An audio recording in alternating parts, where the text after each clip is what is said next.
Hi guys, welcome to the last segment of our show. So we've looked at simple interest and some revision under simple interest. We've also looked at compound interest and we looked at some revision under compound interest. One thing I need to mention though is with compound interest, just note that you will never be required to find the number of years or the duration of the investment, the end part, because we're not yet there. We're not dealing with, there's what we call logarithmic functions. So that's what you're going to deal with at a later stage and not now. So you're not going to be considered to want to find the value of n or anything like that. So that's why there was no question that I did that involved us trying to find the value of n. Rather, you'll have to find I, P, or A. That's compound interest. But simple interest, all the alphabets, you will be required to find all of them, one way or the other. Now let's look at the last type of pattern that we said was random growth.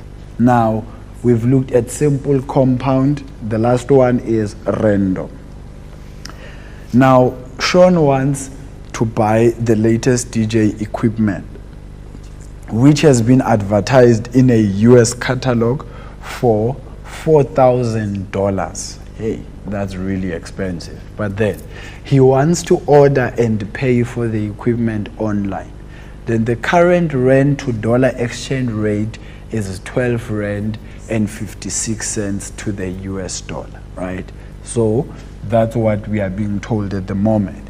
Calculate the cost in rands of the DJ equipment. The first thing that you need to do here, guys, is you need to write down what you call the key, right? The key is to say $1 equals to how much in rands. And that's what is going to then inform you as to what is it that you're going to do to convert around this amount. So make sure that you start with the key, especially when you get to the exchange rate, because we might make a mistake. Instead of dividing, we multiply. Instead of multiplying, we divide. So just make sure that you understand exactly what you are doing, guys.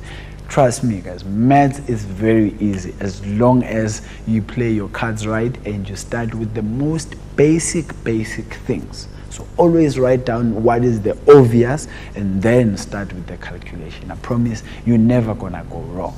So that's what I'm saying you need to start with. $1, they just told us that it's 12 rand and 56 cents, right?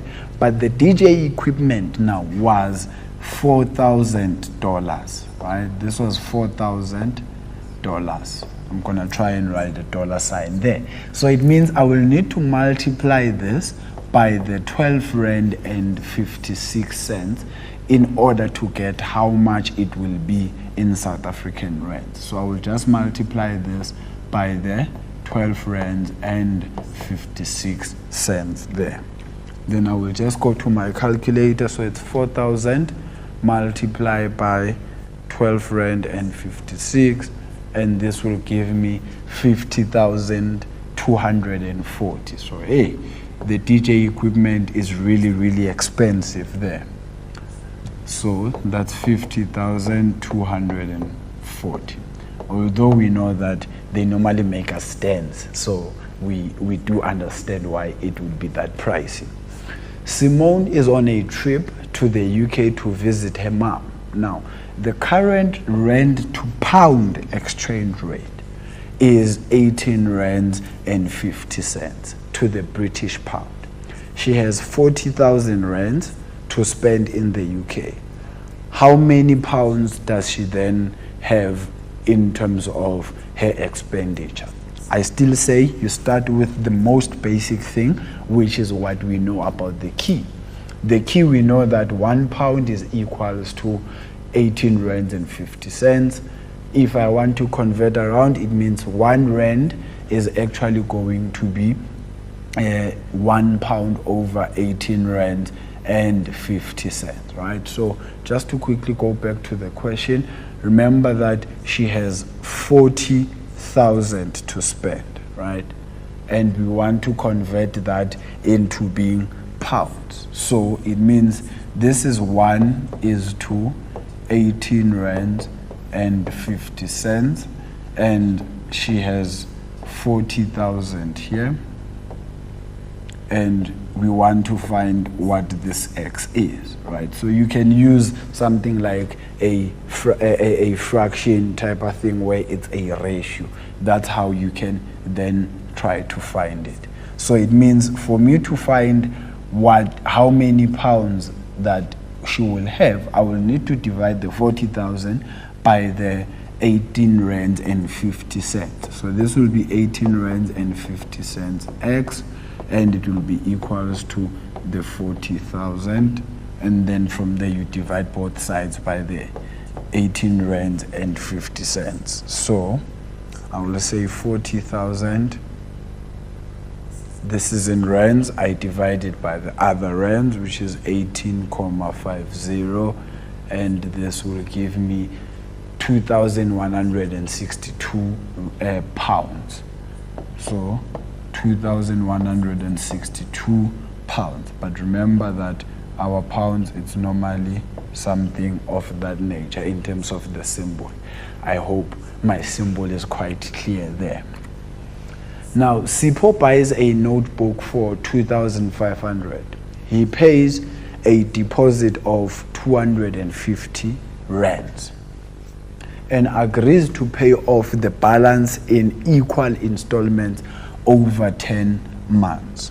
The shop manager says, I'm going to charge you though, simple interest of 5% each month. How much must Sipho pay each month? Guys, now, so with this question, I'm going to perform two types of questions for you here to see exactly what the bigger picture is. So let me just quickly explain what the bigger picture is here.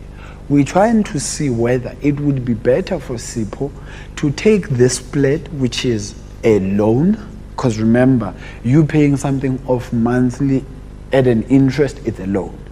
Or will it be better for Sipho to take another route of saving some money per month and then at the end buy what he then wants to buy? But let's see what the numbers say so that we can make proper informed decisions, right? So Sipho actually paid 250 rands at the time, so it means it will be 2,250 that Sipho still needs to pay.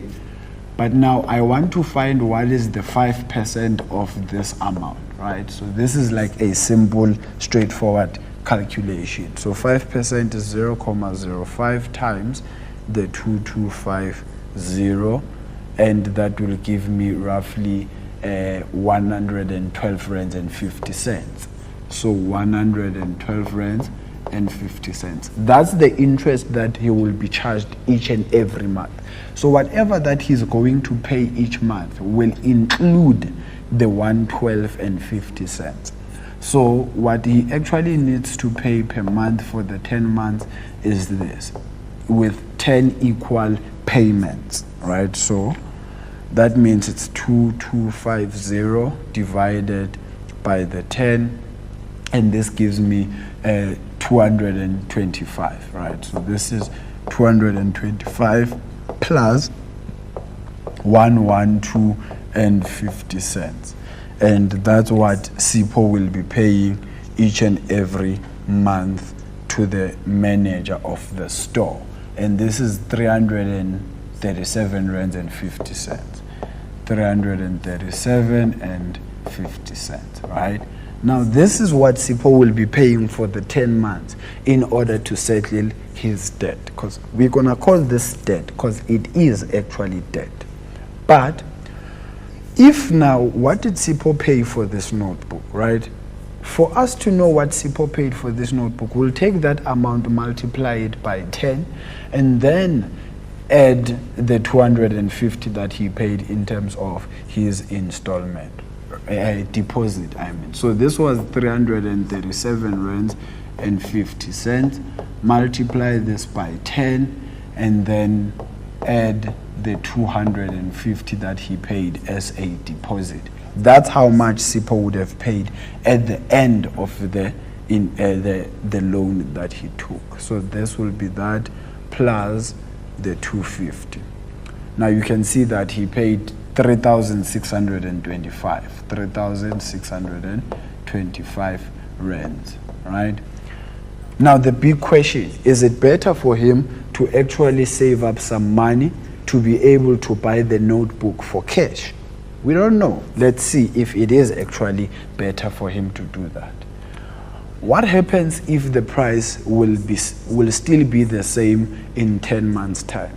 How much must he save each month to be able to buy the notebook for that amount? So clearly we know that if he has 250 each and every month, he can just multiply that by 10. It will definitely get him to that, right?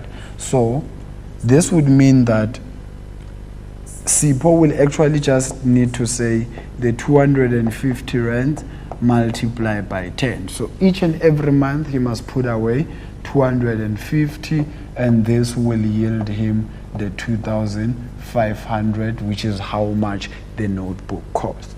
Remember, our big question again is still, is it better for him to save up money to be able to buy this thing for cash? One, the first option that Sipho would have taken is actually the loan. How much will Sipho pay? It will be 3,750, right? So you can see it's quite a lot of money that Sipho would have paid. But the second option will be saving.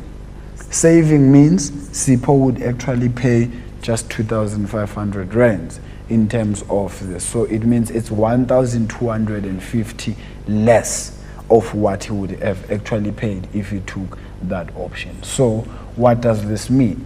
Yes, it's actually better for Sipho to take up a savings plan than to take a loan. So guys, this is just for you to see the bigger picture. At times it's not necessary for us to get these expensive gadgets in one go. You can always just put away some money bit by bit.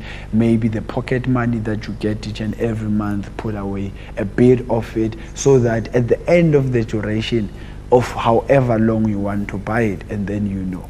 I know most of the time these gadgets that we like, they normally tell us a year in advance before they get released. So meaning you might have a year to be able to save up maybe for your next new phone or next console that you want to use, or next laptop, or anything for that matter that you want to do. Let it be a trip or anything like that. But the best option really in life is always just to go with the savings route or the investment route than the loan route, because really debt is really bad unless you are using it in a positive way and to make money for you. Guys, that's all that I have for you.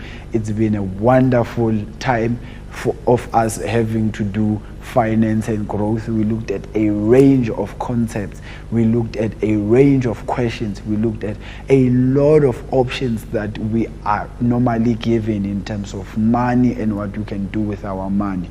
But remember, none of the things that I said constituted as financial advice. It was just merely the numbers guy playing with the numbers. From me to you, the numbers guy. I will see you next time.